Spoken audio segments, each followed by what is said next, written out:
Iran এবং আমেরিকার মধ্যে যে চুক্তি হতে যাচ্ছে সেই চুক্তি নিয়ে এই মুহূর্তে পৃথিবীর সবচেয়ে চাপের ভেতরে থাকা ব্যক্তিটি কে? আপনারা কি বলতে পারেন? আপনাদের কি মনে হয়? ইরানের প্রেসিডেন্ট বা ইরানের পররাষ্ট্রমন্ত্রী বা ইরানের স্পিকার, নাকি মার্কিন প্রেসিডেন্ট ডোনাল্ড ট্রাম্প, নাকি মার্কিন যুদ্ধমন্ত্রী পিট হেগসেথ, নাকি জেডি ভ্যান্স মার্কিন ভাইস প্রেসিডেন্ট, নাকি মার্কিন পররাষ্ট্রমন্ত্রী মার্কো রুবিও, নাকি ইসরায়েলের প্রধানমন্ত্রী বেনিয়ামিন নেতানিয়াহু?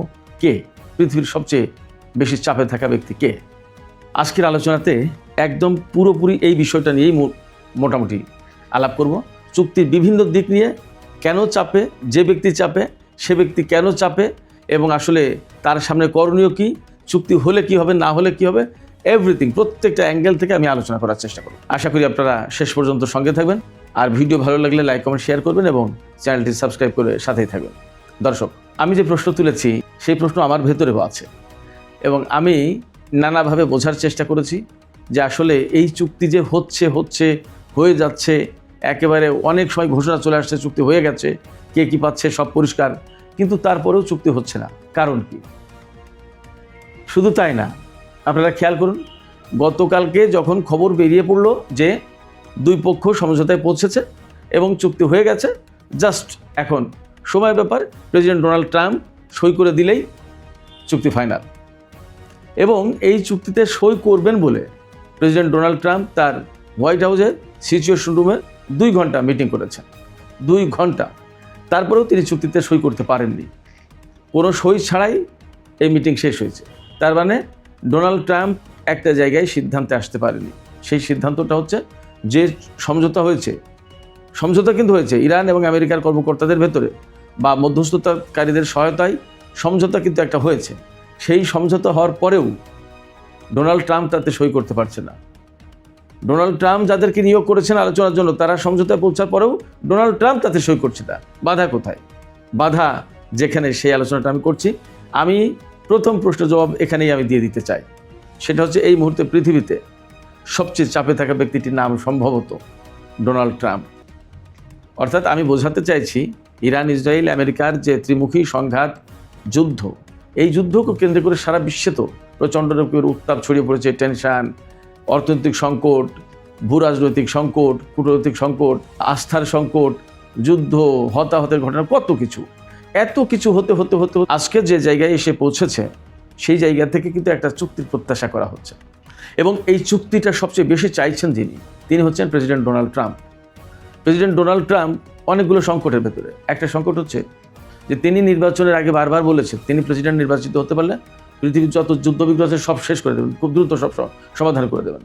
রাশিয়া ইউক্রেনের যুদ্ধই তো তিনি 24 ঘন্টার ভেতরে বন্ধ করে দেওয়ার অঙ্গীকার ব্যক্ত করেছিলেন, আশ্বাস দিয়েছিলেন। কিন্তু তিনি ক্ষমতায় এসেছেন প্রায় 1.5 বছর হতে গেল, সেই যুদ্ধ বন্ধ করতে পারেননি। শুধু যুদ্ধ বন্ধই করতে পারেননি তা না, তিনি বরং নতুন যুদ্ধে জড়িয়ে গেছে, এবং যে যুদ্ধের প্রয়োজন ছিল না। ইরানের সাথে আমেরিকা যে 2 দফা যুদ্ধে জড়ালো, এই যুদ্ধের তো আসলে কোনো প্রয়োজন ছিল না। অথচ তিনি গর্বভরে বলেছেন এই যুদ্ধ আমি শুরু করেছি, আমার অনুমতি নিয়ে ইসরায়েল যুদ্ধ করেছে। কত কথা, অহংকারের কথা, গর্বের কথা। এবং কারণ কি? তিনি ফটাফট বেশ কিছু ইরানি কর্মকর্তাকে হত্যা করতে পেরেছিলেন, সেটা ছিল তার একটা ক্রেডিটের ব্যাপার। কিন্তু দীর্ঘমেয়াদে যে কী হবে, এর পরিণতি কী হবে, সেটা ডোনাল্ড ট্রাম্প বুঝতে পারেনি। এবং ডোনাল্ড ট্রাম্পকে নানানভাবে উস্কানি দিয়ে, ফুসলিয়ে, ফাঁদে ফেলে নেতানিয়াহু এবং ইসরায়েল বা ইসরায়েলি লবি এই যুদ্ধে নামিয়েছে। যুদ্ধে নামানোর কারণ কি? যুদ্ধে নামানোর মূল কারণ হচ্ছে ইসরায়েল মনে করে যে ইরানের হাতে যে পরমাণু কর্মসূচি রয়েছে, তারা পরমাণু বোমা বানিয়ে ফেললে সেটা চিরতরে ইসরায়েলের জন্য ভয়ঙ্কর একটা হুমকি হবে। কারণ ইসরায়েল তো খুব ছোট্ট একটা দেশ, ছোট্ট একটা ভূখণ্ড নিয়ে তার বসবাস। এই ছোট্ট ভূখণ্ডে যদি ইরান কখনো একটা পরমাণু বোমা মারতে, এক বোমাতেই শেষ, 10টা লাগবে না। মোটামুটিভাবে পরিস্থিতি এইরকম। নেতানিয়াহু এই বিষয়টা ভাবে, কিন্তু এর পেছনে আরও গভীর কথা আছে। সেটা হচ্ছে এই যে যেহেতু ইসরায়েল এবং আমেরিকা ইরানের ইসলামী বিপ্লবের পর থেকেই ইরানকে প্রধান শত্রু হিসেবে গণ্য করে আসে, এবং পুরো মধ্যপ্রাচ্যে তাদের যত প্ল্যান, পরিকল্পনা, তাদের যে অবস্থান, সমস্ত সব কিছুর পথে সবচেয়ে প্রধান বড় বাধা হচ্ছে ইরান। এই ইরানকে যদি একদম মাটির সাথে মিশিয়ে দিয়ে যায়, ইরানের সমস্ত ক্ষমতা, সামরিক সক্ষমতা এবং তাদের এই যে বিপ্লবী সরকার, এগুলো যদি বদলে দেওয়া যায়, তাহলে তাদের পথে আর বড় কোনো বাধা থাকে না। ইরানকে এই পৃথিবী থেকে মুছে ফেলবে তা কিন্তু না। এদের মূল সমস্যা হচ্ছে যে ইরানের বিপ্লবী সরকার এবং ইরানের এই সামরিক সক্ষমতা। ইরানে বিপ্লবী সরকার থাকলে ইরানের সামরিক সক্ষমতা ইসরায়েলের বিরুদ্ধে ব্যবহার হতে পারে। আর যদি ইরানের বিপ্লবী সরকার না থাকে তাহলে ইরানের যতই সামরিক সক্ষমতা থাকুক, পুতুল সরকার বসাই দিলে আর কোনো ঝামেলা নেই। আর পুতুল সরকার বসিয়ে দিলে তখন তো অতটা সামরিক সক্ষমতা তারা রাখবে না, যেমন সিরিয়াতে করেছে। সিরিয়াতে বাশার আল আসাদের পতনের পর একদম সেখানে যে নতুন সরকার এসছে, জুলানির সরকার বা সারা, তাদের হাতে কিন্তু আর সেই সিরিয়ার যে সামরিক সক্ষমতা ছিল তা নেই। ইসরায়েল কয়েকদিনের ভিতরে বোমা মেরে সব কিছু ধ্বংস করে দিয়েছে।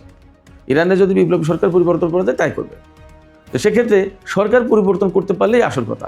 এই জন্য ওই পরমাণু কর্মসূচি টুচি যত যায় কিছু, ওগুলো সাইড আলোচনা।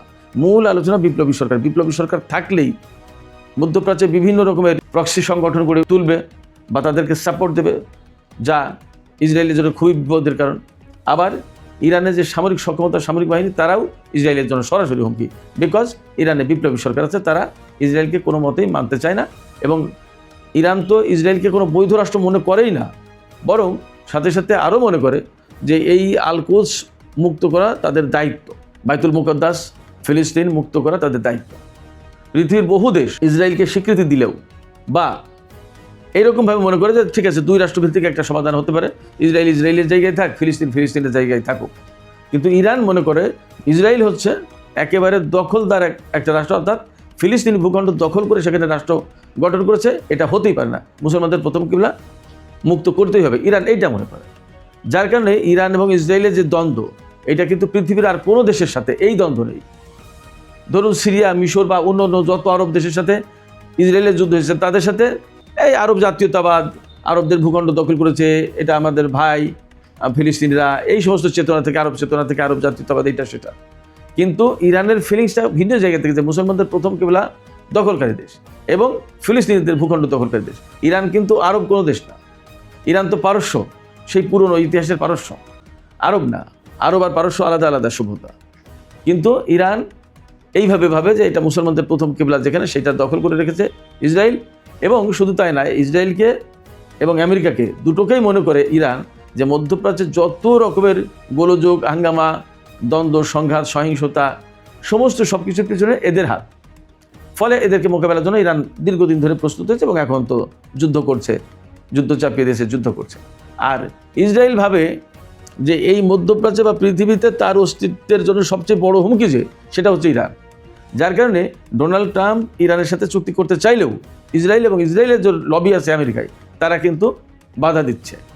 কি বলছে তারা? ইসরায়েলের যারা অনেক বেশি কট্টর মন্ত্রী, তারা সবাই বলছে যে কোনো মতেই ইরানের সাথে চুক্তি হতে পারে না। ইরানের সাথে চুক্তি হলেই ইরানের ওই পরমাণু কর্মসূচি তারা বন্ধ করবে না, তারা রাখবেই, ইউরেনিয়াম তারা রাখবেই, তারপরে তাদের হাতে সেই ক্ষেপণাস্ত্র কর্মসূচি থাকবেই।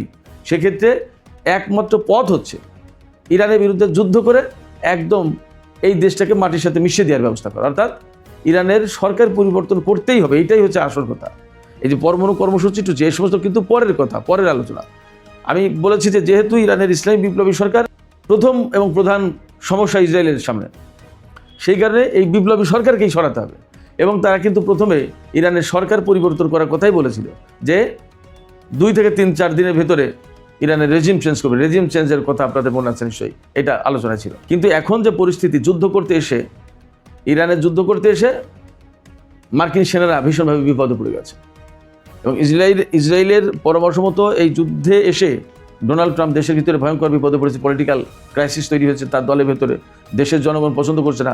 শুধু তাই না, এই মুহূর্তে আমেরিকায় পৃথিবীর ইতিহাসে সবচেয়ে বেশি ইহুদিদের বিরোধিতা করছে, ইহুদি বিরোধী মনোভাব এই মুহূর্তে সবচেয়ে বেশি। এর আগে কখনো আমেরিকায় এত বেশি ইহুদি বিরোধী মনোভাব ছিল না। শুধু তাই না, সারা দুনিয়ায় ইহুদি বিরোধী মনোভাব চূড়ান্ত আকার ধারণ করেছে এই যুদ্ধকে কেন্দ্র করে।